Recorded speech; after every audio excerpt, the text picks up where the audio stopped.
الجامعة الإفتراضية السورية كتاب كريمينال لو القانون الجزائي باي عماد الدين محمد الوحدة التعليمية الرابعة Chapter 4 يغطي هذا التسجيل الشرائح من 1 حتى 22 from 1 to 22 تقدمت مبادرة ضوء بصوت دانة بيرقدار Slide 1 Chapter 4 Murder and Voluntary Manslaughter Slide 2 Learning Objectives 1. Define murder and explain the elements of the offense.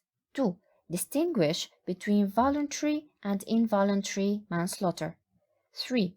Be aware of the effect of the Coroners and Justice Act 2009.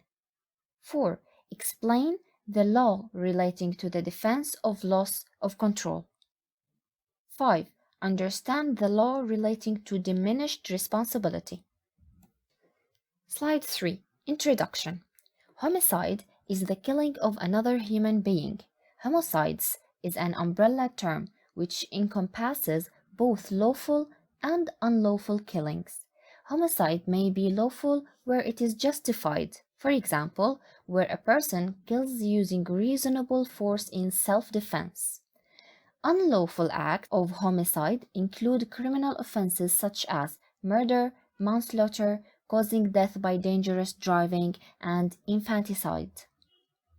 Murder is the most serious offense of homicide. Manslaughter is a less serious offense of homicide. There are two types of manslaughter, voluntary manslaughter and involuntary manslaughter. Slide 4. The offenses of unlawful homicide.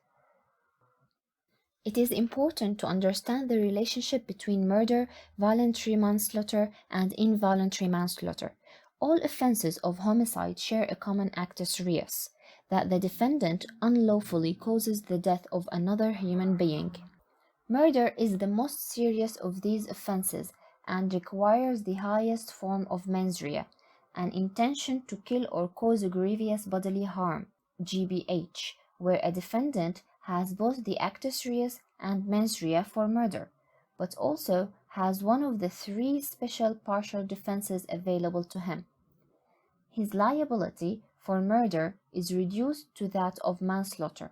This type of manslaughter, where the defendant did intend to kill or cause GBH, is termed voluntary manslaughter.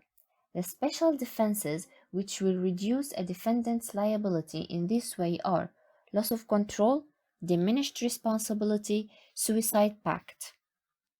Involuntary manslaughter arises where the defendant unlawfully causes the death of the victim, but does not have the mens rea for murder. He has no intention to kill or cause GBH. Slide 5. Murder. للإطلاع. Murder is a common law offense. It is one of the most serious offenses in the English criminal justice system, and its seriousness is reflected in the mandatory sentence of life imprisonment. Previously, the punishment for murder was the death penalty, but this was abolished under Section 1 of the Murder Abolition of the Death Penalty, Act 1965. Now, when a defendant is convicted of murder, the sentencing judge will impose the mandatory sentence of the life imprisonment. The judge will set a tariff, which is the minimum term that the defendant must serve in prison. After this period, the defendant will continue to serve in prison unless and until the parole board considers the defendant as no longer a risk to the public. Once the defendant has been released, he will remain on license for the rest of his life. This means that the defendant can be sent back to prison if he commits a further offense. Manslaughter has a discretionary life sentence. This means that the defendant who is convicted of manslaughter may be given a maximum sentence of life imprisonment. However, this is not a mandatory sentence. Slide 6. Murder. Definition. The classic definition of murder is given by the English jurist Sir Edward Coke. Coke 3 Inst 47.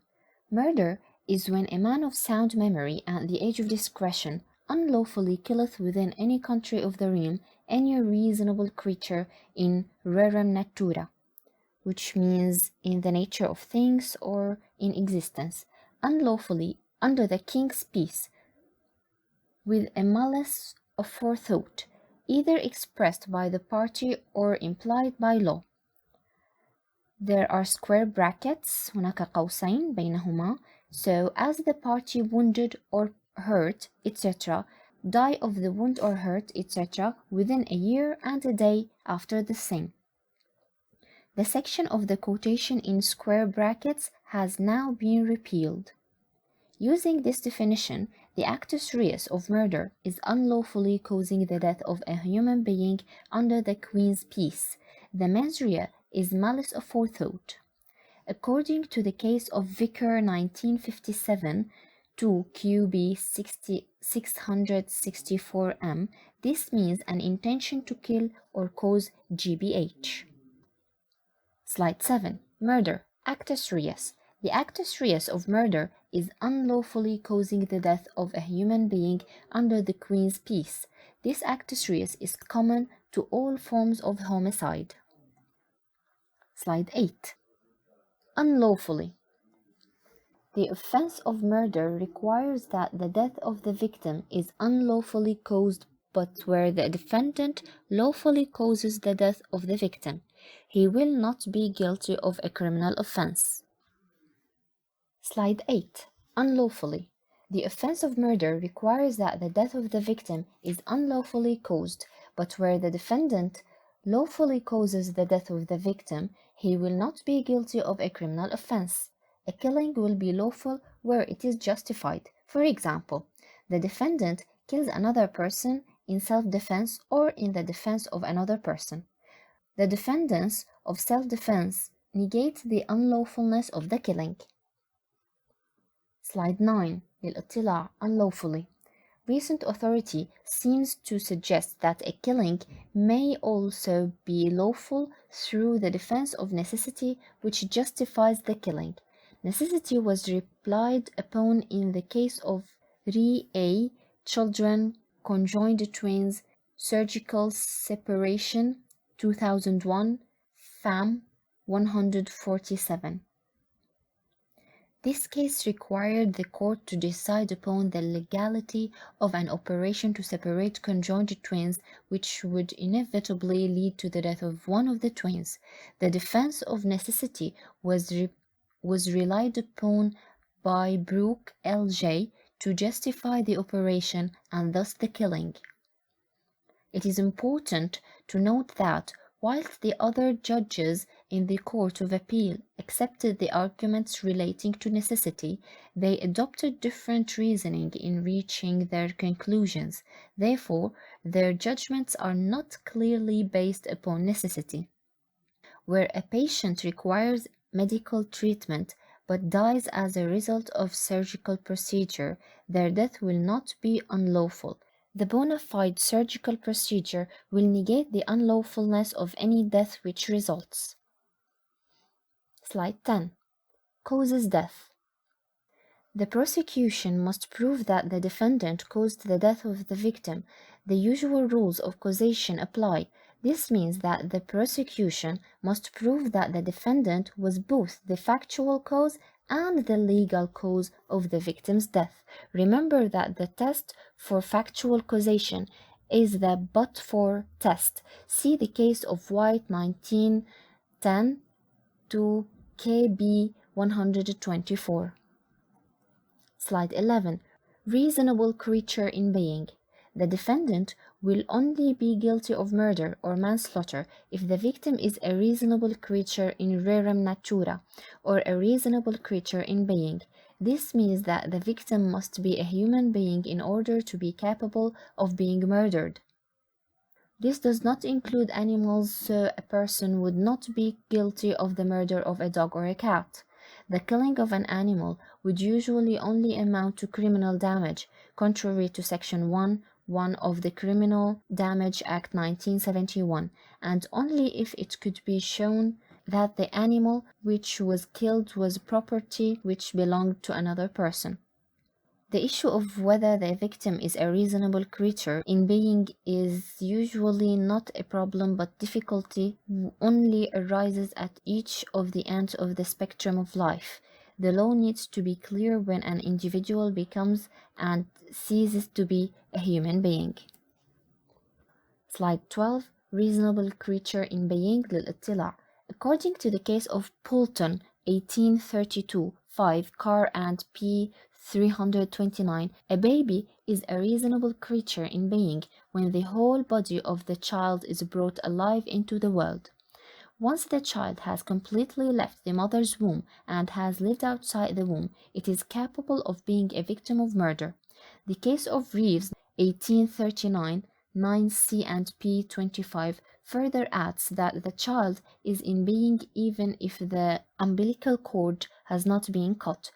A fetus in its mother's womb is not a reasonable creature in being and thus is not capable of being murdered. This is supported by the case of Attorney General's reference number 3 of 1994-1998 AC 245.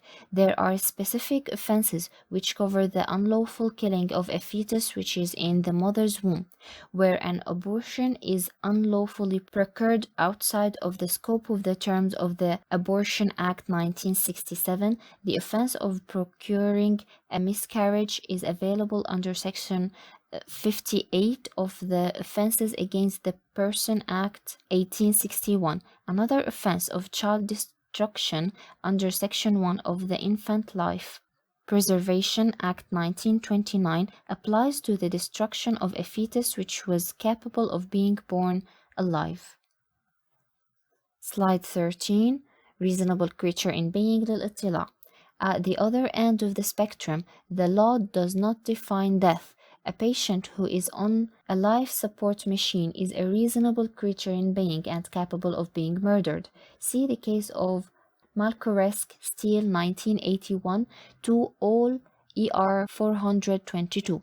This raises the question of whether or not a doctor is criminally liable if he turns off his patient's life support machine, resulting in the death of the patient. If switching off the machine is a positive act, then the doctor is criminally liable for the death of the patient, but if it is deemed to be an omission act, it is lawful. The House of Lords decided this issue in the case of Airedale NHS Trust v. Bland 1993 to WLR 316. The House of Lords held that switching off the life support machine amounted to an omission rather than a positive act, so a doctor would not be criminally liable for the patient's death by withdrawing treatment. This decision is mainly a policy one to avoid doctors being made liable for the withdrawal of treatment. However, if a doctor deliberately performs a positive act in relation to a patient on a life support machine, such as administering a lethal drug to end the patient's life, then the doctor would be liable for the murder of the patient. The patient is a reasonable creature in being and capable of being murdered. Slide 14. Under the Queen's peace. The killing must take place under the Queen's peace in order for the offense of murder to be satisfied. Where the defendant kills an enemy combatant during war, he has a defense to a charge of murder. وهناك صورة للعلم البريطاني. Slide 15. The year and day rule. Under the common law, there was a rule that the death must occur within a year and a day of the act or omission of the defendant. This rule was abolished by the Law Reform Year and a Day Rule, Act 1996, due to advances which had been made in the medical world. Example, we have life support machines now which can keep a person alive for longer than a year and a day after the defendant's conduct. However, where the death occurs 3 years after the act or omission of the defendant, the permission of the Attorney General must be sought before a prosecution for murder can be brought. See Section 2 of the Law Reform Year and a Day Rule, Act 1996. Slide 16. Murder, mens rea. The mens rea for murder is an intention to kill or cause GBH. See the case of Vickers 1957. Recklessness is not sufficient for murder. Slide 17. Malice aforethought.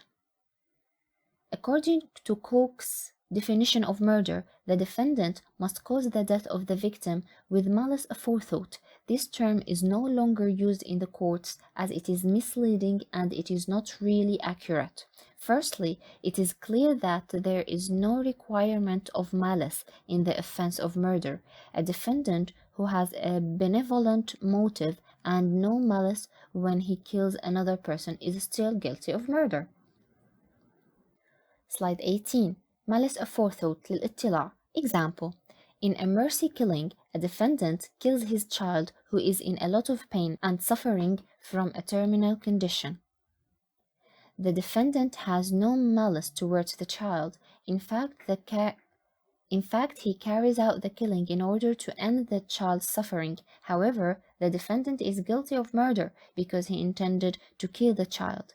The Court of Appeal has recently confirmed that mercy killing is no defense in English law. See the case of Inglis 2011 1 WLR 1110. Malice is also misleading because it has been defined as intention or recklessness in respect of the non-fatal offenses against the person.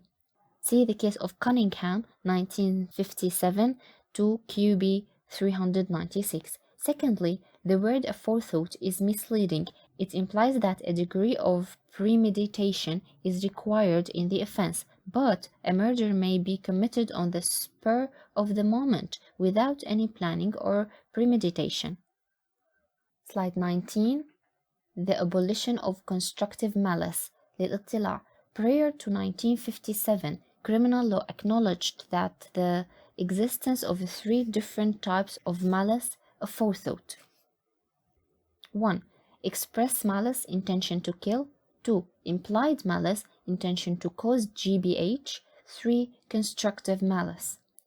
Constructive malice arose where the defendant killed the victim in the course of committing a felony involving violence of resisting arrest, even if he did not intend to kill or cause GBH.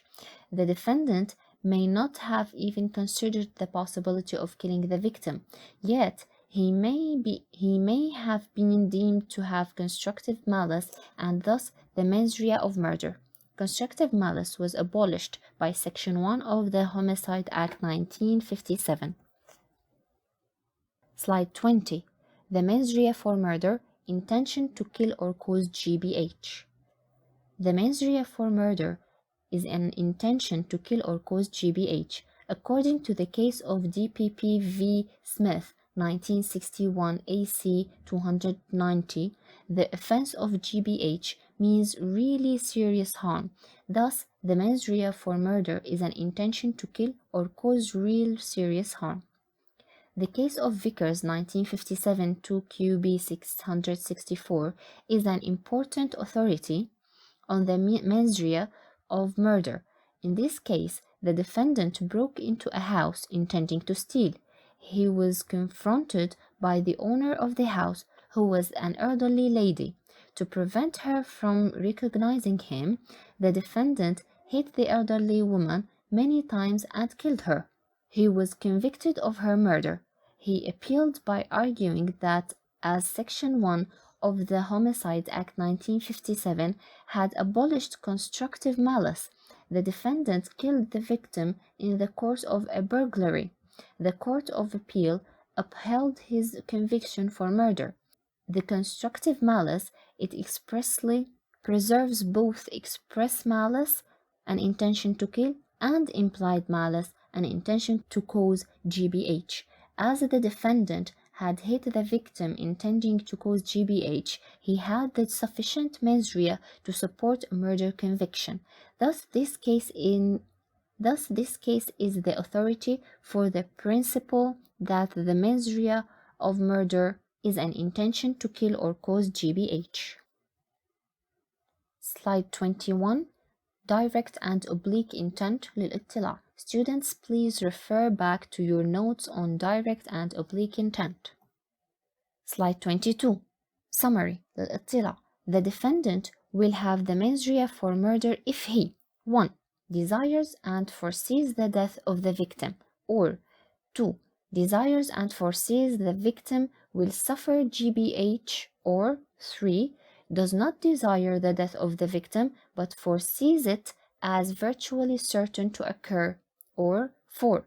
does not desire to cause the victim GBH but foresees it as virtually certain to occur. نهاية التسجيل من الشرائح 1 حتى 22.